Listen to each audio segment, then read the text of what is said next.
Hi guys, it's Erica Heron, author of First Dollar Feeling, here for this week's episode of First Dollar Friday. So this week we're going to do something a little bit more fun, and we're going to talk about brand archetypes.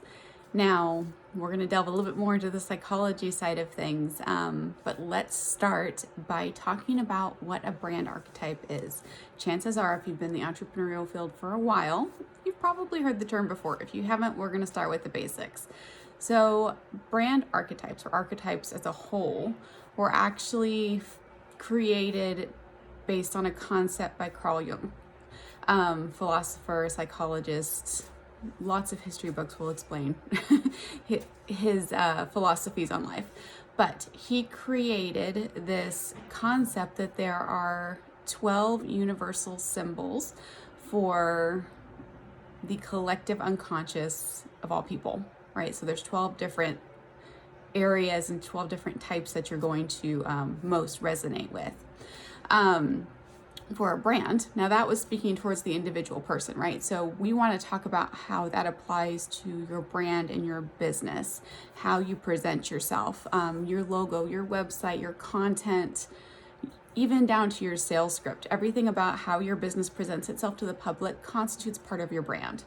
So your brand is going to fit into one or more of one of these archetypes, one of these 12 archetypes. And usually what happens is you have one that's dominant and you're going to have one or two that are secondary. And what you can do is you can find out what your archetype is, and then that helps you define your brand personality, your tone, your voice, the look and feel of your brand, and most importantly, how you want your audience to respond to your brand, how you want to present yourself. I encourage all of my clients, and I run a marketing agency, so this is my field of expertise. I encourage a lot of my clients when they come on for consulting, if they're not really sure about their brand direction or what exactly that they want, I have them go through the brand archetype quiz and figure out who they are. Now there's usually some kind of difference between an entrepreneur's archetype and the business's archetype, right? Because they're two different things. One's a me and one's a we. So you want to make sure that before you go through this process that you've defined your company mission, your vision, and your core values, and you're looking at that, not your own personal viewpoints. You want to look at it from the perspective of, this is my business, this is my product, this is how I want to be seen. Focus your answers on that versus just what you yourself as an individual would answer. So going through this process can be useful to you because it's going to help you develop your buyer personas. So once you define how you want to be perceived, you can start to build out your buyer personas. That's a snapshot of your ideal audience member, who they are, how they shop, where they collect data and information, and then use your archetype to frame your brand in such a way that it presents well on those platforms where your audience is already serving. So it helps you remain innovative while still connecting to the audience member where they are. Again, it can help you define colors, fonts, logo style, all of that fun stuff. And again, we're talking about we, not me. In all of my other videos, you've heard a lot about team building, the importance of relying on your team. If you're building your brand based on your own personal preferences, one, you're not going to be able to reach your audience as a whole because everybody is different, right? So it's bad to get stuck in your own head. And if you're bringing on team members, either your internal team and you want them to get in on the creative process, or if you're hiring a marketing contractor or a brand developer or a graphic designer, website designer, what have you, if you're not really clear on what you want and how that should be conveyed, having that brand archetype and having that quiz laid out of saying, I'm a magician, or I'm a hero, or I'm the underdog, or I'm the lover, one of these things that fits your brand is going to help them kind of focus that creativity and find ideas that's going to match that brand archetype. Now, you probably don't know what each one of those different archetypes mean, but that's okay, because we're going to delve into that here in just a moment. The first thing that I want you to do, though, is I want you to hit pause on this video and use the link in the description in a new window, because you don't want to lose this video. and go take the quiz in the link. It's only about 7 questions, so it shouldn't take you that long, but go ahead and go do that. Pause it, and I'll wait. All right, so now that you've taken this quiz and found your dominant brand archetype and some of your secondary archetypes, let's talk about what each one means and how you can use it on your brand. Now, before we really dive into this, I want to take a moment and remind you that everybody has different aspects of different archetypes, and every audience has different aspects of each archetype that you will use multiple times throughout the life of your business. And for example, for my business, we jump through 2 to 3 different archetypes depending on which audience we're speaking to, and then each one of my brands kind of follows its own little unique sets of archetypes as well. So don't think just because you have a dominant archetype that you are completely and totally married to only fitting in that box. This is just to give you some creative idea that matches what you are trying to convey, who you are trying to reach, and the emotion you are trying to create within the audience member, because that's the thing. These are best used to help you create emotion in your audience. All right, so let's go ahead and get started. So the first one is the outlaw. The outlaw addresses the basic human desire of liberation, freedom, right? Typical taglines are something like, rules are made to be broken. They're disruptive, rebellious, combative, and possess quite a bit of grit. So you can see some of the brands up here that fit that archetype, like Virgin, Harley Davidson, Diesel, some other ones, Mountain Dew, MTV, Levi Strauss, kind of that break the rules type of branding that you're used to seeing in either their advertising or their websites or different campaigns you've seen on social media. If you're looking for personalities to look at for branding ideas, look at James Dean, Lady Gaga, Richard Branson, and of course Robin Hood, which has been top of mind for most people in the market these days. For brand colors, you're looking for bold, high energy, kind of the classic, like the Harley Davidson has that black and orange. Virgin's got that bright red. You can kind of be a little bit more playful. Again, you're trying to break the rules a bit here. So feel free to play with some bold colors, some oranges, some reds, some yellows, blacks, that sort of thing. All right. If you are a magician, you are in good company because that is my brand's dominant archetype as well. So magicians, they address the basic human desire of power, creating and obtaining power. Their basic tagline is, everything that you can dream, everything that you can think of is possible. Everything can come true. Some good keywords to look at is mystical, informed, visionary, and the key one is transformational. They are able to take something and convert it into something completely new, just like magic. If you look at these brands, that rings true. You've got Coca-Cola, like the Coke Bears, the iconic advertising. That's a very magician style brand. Disney, of course, visionary, transformative. Dyson is the same kind of thing. Some additional brands to look at, Apple and Facebook's Oculus, both fit into the magician archetype. If you're looking for personalities to look at for inspiration, look at Steven Spielberg. If you're a Matrix fan, Morpheus. If you're more of a Lord of the Rings fan, Gandalf, of course, would fit into the magician archetype. Oprah.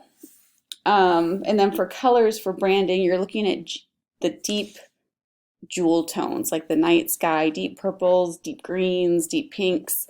My original brand was actually just a deep, rich pink, black, and white, and that was all we did.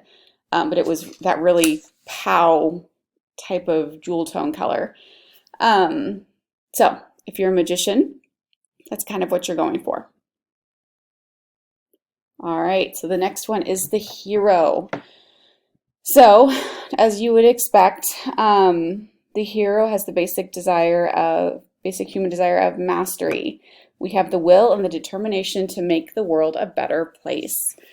Keywords to look at: honest, candid, brave, and determined. So brands that fit that: Adidas, Nike, FedEx, and of course you would expect Marines, Army, that sort of thing. Mr. Clean and BMW are also hero brands. So those are good brands to look at if this came up as your dominant archetype. Personalities to look at to get some inspiration, Maximus from The Gladiator, Aaron Rodgers, football player, The Rock, Dwayne Johnson, and Katniss from the Hunger Games if you're in a younger generation. Colors that you're looking for, bold, high energy, kind of like what you expect with FedEx, Nike. You know, they've got some subdued backgrounds, but they always have at least one good punchy color coming out in their advertising. So things to look at there if you got the hero as your dominant archetype. The next one is the lover. So basic human desire is intimacy. So keywords for you: sensual, empathetic, soothing. Alfa Romeo, the car brand, is a lover brand. Chanel, Victoria's Secret. Haagen-Dazs, which makes sense. Godiva, Hallmark, all fit into the lover archetype branding. If you're looking at personalities for some inspiration, Sofia Vergara from Modern Family, Adam Levine from Maroon 5, and Marilyn Monroe all fit into that lover archetype. So colors, you're looking for soft reds, pinks, mauves, kind of what you see pretty uniformly in these sort of brands. So that's what you're looking for if you got the lover as your dominant brand archetype. If you got the jester, you get to play around a little bit. The jester is probably one of my favorites. My brands don't fit into this one, but I do love working on these. Your basic human desire is enjoyment, which makes sense. Fun-loving, playful, and optimistic. So brands that fit into this: M&M's, Old Spice, Dollar Shave Club, all really off-the-wall, funny type advertising and content type things that you see come out. Additional, aviation, gin, pretty much anything you see coming from Ryan Reynolds' Maximum Effort agency, like the new Match.com ad for 2020, is definitely a jester archetype. So those are good ones to think about. Personalities, Chandler from Friends, of course, would fit the jester brand archetype, that class clown mentality. Robin Williams, Nicki Minaj, and Jimmy Fallon all also fit into that archetype. So if you were a jester, that's where you should start looking. Colors to pick at if you're a jester: wacky, exciting. Like I said, you have a whole lot of room to play, so feel free to stretch your legs a little bit in that regard. All right, so the everyman or woman, also known as the neighbor brand archetype. So the basic human desire that you are trying to reach is a sense of belonging. You're just like me, and I'm just like you. That's the sense you're trying to get. So you see these with brands like IKEA, Target, and that sort of thing. Friendly, humble, and authentic. Some additional brands to look at: Folgers, Dunkin' Donuts, Wendy's, and IKEA. Something for everybody type of mentality. Personalities you might want to look at for inspiration: Matt Damon, Drew Barrymore, and Emma Stone all fit into the everyman or everywoman brand archetype. Colors you're looking for: blues, greens, the safe kind of colors. That homey kind of feel is really what you want to go for here. All right, so if you got the everyman or woman as your dominant archetype, that's where you should start. The next one is the caregiver. So as you would expect, this one is very service oriented. So you find a lot of nonprofits fit into the caregiver brand archetype, but you also have a lot of businesses with a strong sense of social responsibility that end up in this category as well. So your basic human desire that you're trying to speak to is service, acts of service. Good tagline is something like love your neighbor as yourself. That's kind of the mentality that you're trying to reach. Your keywords are calm, warm, and reassuring, which is what you would expect for a service organization. UNICEF, the World Wildlife Foundation, Tom's, Campbell's Soup is a caregiver brand, Allstate Insurance is a caregiver brand, and Johnson & Johnson, same kind of thing. Personalities to look at if you are trying to get inspiration: Angelina Jolie, Princess Diana, and Dennis Haber, the Allstate commercial guy, the one that you always hear his voice. He's been on multiple TV shows, but you always know him as the Allstate guy. So all great examples of the caregiver archetype to look at if you got that as your dominant trait. So colors, you're looking for muted, again, those safe colors, blues, greens, and grays, lots of natural, that sort of thing. All right, so this is another fun one. The ruler. Your basic human desire that you're trying to speak to is control. Whereas a magician was power, this one is more control. And there's some big differences there that you want to hone in if this was your dominant archetype. So, good concept to kind of think about is power isn't everything, it's the only thing. Keywords that you want to think about: commanding, refined, and articulate. So common brands that fit, or brands that kind of are flagship for this type of archetype: Louis Vuitton, Mercedes-Benz, Rolex, Hugo Boss, Microsoft, those kind of straight arrow luxury level brands. Personalities to look at if this was your dominant archetype: Jennifer Lopez, Kate Middleton, Marlon Brando. You're starting to get a sense of the kind of image that you're trying to convey. Colors, you get to play with some deep, rich blues, reds, blacks, dark grays.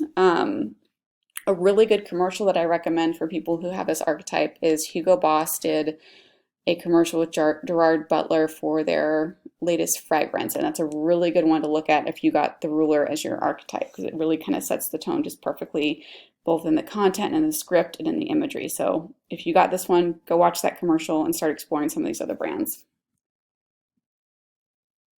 All right, creator. So if you're an entrepreneur, there's a good chance you may end up in here just naturally as either one of your dominant or secondary ones, because the creator is focused on innovation. And that's the basic human desire that you are addressing. If it can be imagined, it can be creative or created. So your keywords are inspirational, daring, provocative. Brands that fit that: Lego, Apple, of course, is the big one, Adobe, Sesame Street, YouTube, and Crayola. So some of these might not sound provocative, but you are looking mainly at your that's something from nothing, creative, no rules, but not necessarily rule breaker type thing.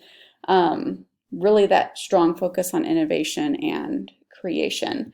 So personalities to look at if you got this archetype: Adele, Don Draper from Mad Men, and Natalie Portman are good personal brands to look at.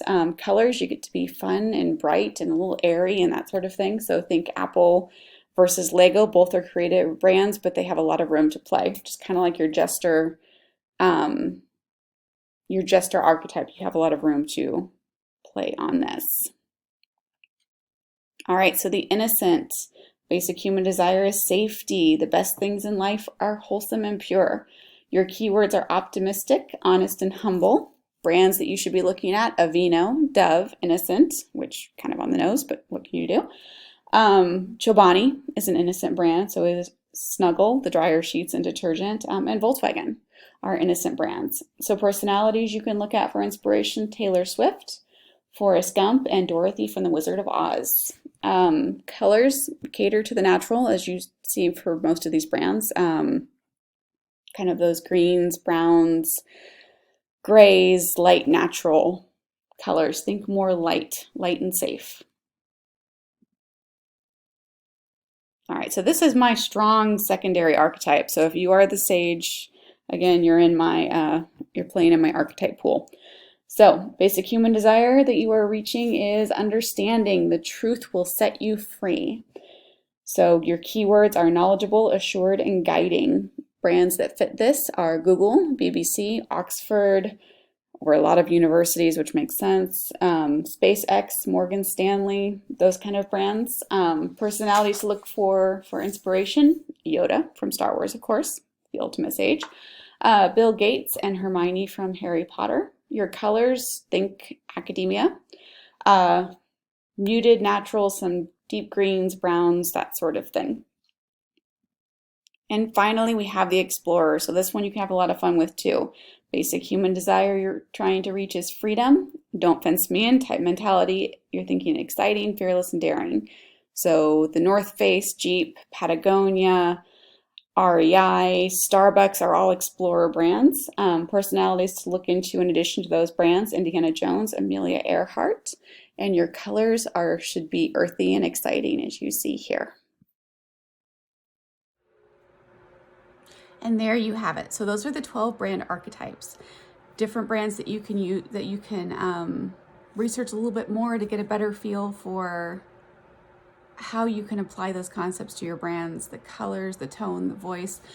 What I like to do is when I have a client go through that exercise and figure out what their dominant brand archetype are, as well as their secondary archetype, is I go do digging and research into brands that fit that mold. So some of them are bigger, like Disney, Tesla, Mercedes, those kind of things.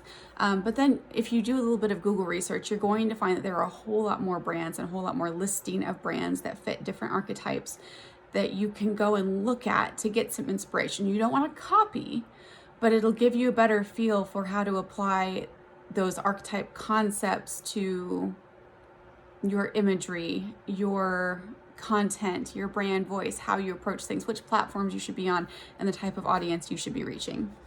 All right. If you have any questions, leave them in the comments. I'm always around to answer. Otherwise, I will see you next Friday. Thank you.